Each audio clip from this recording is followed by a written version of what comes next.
आज जो ये क्वेश्चन है इसमें बोला गया है कि जो इंसान ऊपर खड़ा हुआ है उसका खुद का हाइट 2 मीटर है और ये जो हाइट है ये इक्वल टू 25 मीटर है।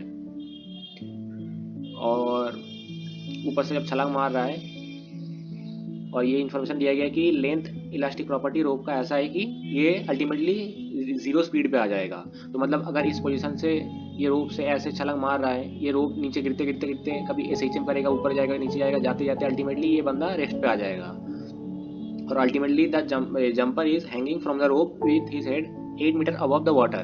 तो उसका अगर डायग्राम बनाए तो ऐसा रहेगा कि ये मान लीजिए पूरा जो लेंथ है ये ऊपर से नीचे तक ये 25 मीटर का है और ये सी बेड है, मतलब जो सी लेवल है वो उससे 8 मीटर ऊपर तक उसका हेड है 8 मीटर। और इससे 2 मीटर ऊपर जाएंगे तो रस्सी इधर से चालू होगा, क्योंकि इंसान का खुद का हाइट आपका बोला गया कि 2 मीटर है और इधर उसका सर है और ये खुद 2 मीटर का है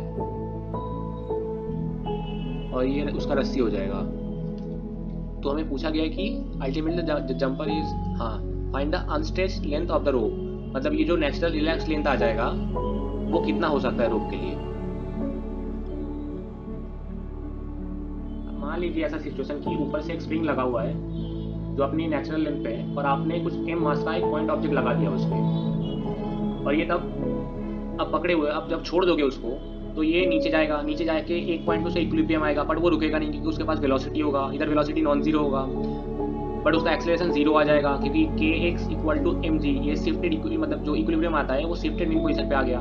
उसके बाद इसका वेलोसिटी जीरो हुआ नहीं तो ये और नीचे जाएगा, जाके इधर ये वेलोसिटी जीरो आ जाएगा और एक्सेलरेशन पीछे की तरफ होगा इसका।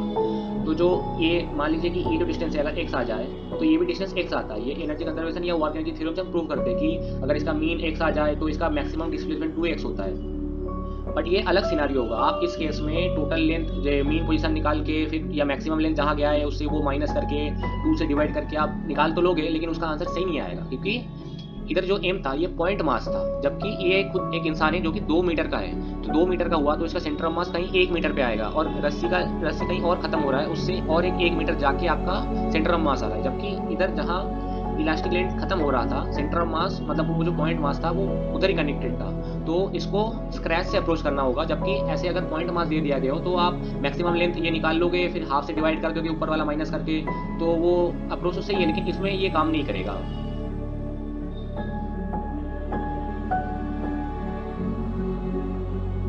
इसका जो नेचुरल लेंथ है वो मान लीजिए x0 है और वो अगर कोई मास ना कनेक्टेड होता तो उसका नेचुरल लेंथ वो था, लेकिन अब जब मास कनेक्टेड है तो उस पॉइंट को क्रॉस करके कोई और पॉइंट पे आएगा जहां वो इक्विलिब्रियम अटेन करेगा। मान लीजिए वो डिस्टेंस ऊपर से वो डिस्टेंस सपोज कोई y मान लीजिए, तो इसका जो इक्विलिब्रियम पॉइंट आएगा वो उसका जब रिलेशन लिखेंगे मास के साथ फोर्स इक्वेशन तो उसका इक्वेशन आएगा k y माइनस x0, ये उसका नेचुरल लेंथ था, इक्वल टू mg आ जाएगा।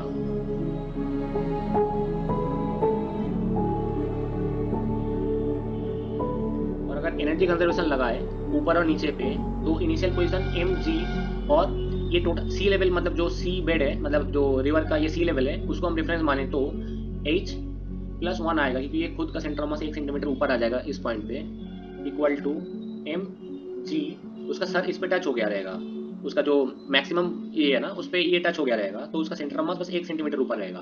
तो mg1 प्लस हाफ kx², क्योंकि जो फाइनल पोजीशन होगा उसमें वेलोसिटी जीरो हो जाएगा, उससे तो नीचे जाएगा नहीं तो वेलोसिटी उधर जीरो ही होना होगा। ये एनर्जी कंजर्वेशन का स्टेटमेंट है, इस पर आप ये काट देना, ये दोनों कट जाएंगे तो आपके पास आ जाएगा 2mgh इक्वल टू kx²।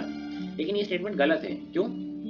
क्योंकि ये जो x है ये मीन से डिस्प्लेसमेंट लेना होता है, तो आप ये डायरेक्टली x नहीं लिख सकते इसमें क्योंकि इस पे इसका जो नेचुरल लेंथ होगा वो x0 होगा और आप टोटल ये जो लेंथ मान रहे हैं ये x है, तो आपको इन दोनों का डिफरेंस लेना होता है, तो ये गलत है। तो इसको ऐसे लिखेंगे 2mgh equal to k x minus x0 का आएगा और इसका होल स्क्वायर आएगा। ऊपर से लेंथ है, ऊपर से नीचे का लेंथ मान लीजिए दिया गया है कि 25 है, नीचे टच किया था सी बेड को मतलब जो सी लेवल है उस पर 2 मीटर ऊपर आया तो ये जो लेंथ बनेगा ये 23 सेंटीमीटर हो जाएगा क्योंकि ये खुद 2 मीटर का है, ये 2 मीटर का है, तो ये 23 आ जाएगा। तो ये टोटल x जो आया हमारे पास वो 23 आ जाएगा। तो इधर इस पोजीशन पे हम 23 सब्स्टिट्यूट करेंगे इसको 23। तो हमारे पास इसमें ये तो इसका वैल्यू 25 है हमारे पास, तो इसमें वेरिएबल हमारे पास x0 हो गया जो कि हमारे क्वेश्चन में पूछा गया है।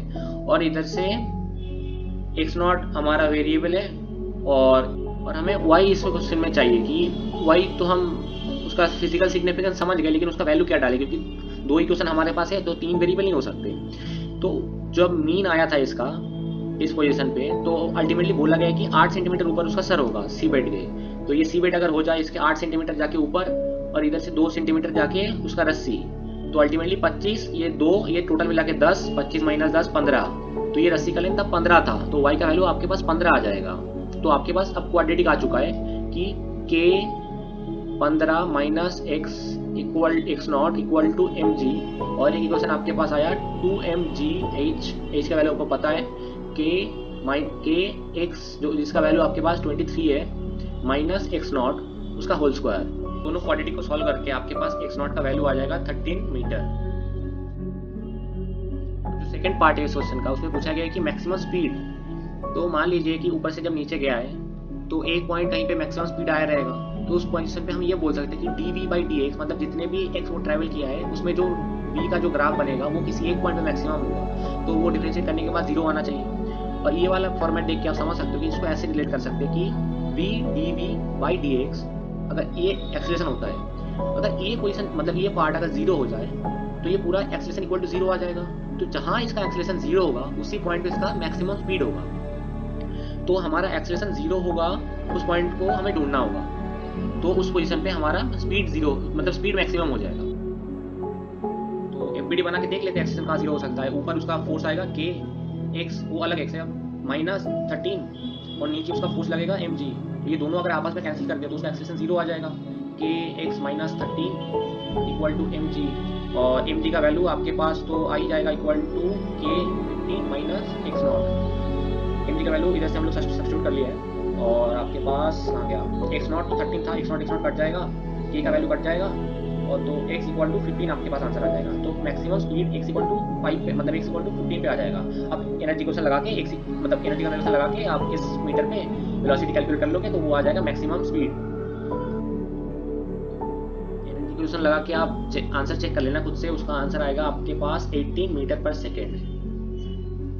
अब आते हैं थर्ड पार्ट पे, जो पूछा गया है कि acceleration achieved, maximum acceleration achieved during the jump. तो अब ये तो शिफ्टेड मीन का SHM जैसा हो गया। तो अगर मीन पोजीशन पे जो ये मान लीजिए मैक्सिमम पोजीशन हो तो उसमें वेलोसिटी 0 होगा, v इक्वल टू 0 आ जाएगा, लेकिन वो ऊपर जाएगा तो उसका एक्सेलरेशन इस पॉइंट पे मैक्सिमम होगा। तो जो मैक्सिमम पोजीशन आएगा मतलब जो एक्सट्रीम पोजीशन आता है SHM का इसमें, उसमें नीचे mg लगेगा, ऊपर के डायरेक्शन में k, उसका जो मैक्सिमम ये आता है उसका लेंथ था आपके पास 23 माइनस उसका जो मीन था वो 13 ये आएगा। इन दोनों का जो नेट एक्सेलरेशन आएगा वो ऊपर आएगा a नेट, ये उसका मैक्सिमम आ जाएगा। a नेट इक्वल टू ये k इंटू 10 हो जाएगा माइनस mg, और k इंटू 10, और k का रिलेशन हम लोग देख सकते हैं कि इधर से mg इक्वल टू ये x0 का वैल्यू हमारे पास 13 था तो 2kx आ गया। तो इधर 5 से मल्टीप्लाई कर दे दोनों साइड तो ये 10kx आ जाएगा। तो इसको लिख सकते हैं कि 5mg और माइनस mg, तो ये आ गया 4mg। तो एक्सेलरेशन का जो मैक्सिमम वैल्यू आएगा वो 4mg होगा, और वो एक्सट्रीम पोजीशन पे ऊपर के डायरेक्शन पे आएगा। तो सारे आंसर आ गए, पार्ट 1 पार्ट 2 के 2 पॉइंट थे। और जो इसका मोरल था इस क्वेश्चन का कि इसमें सेंटर ऑफ मास को इंक्लूड करना था, नहीं तो आपका आंसर थोड़ा अलग आता, शायद 15 या कुछ आ जाता, मैंने चेक किया था तब।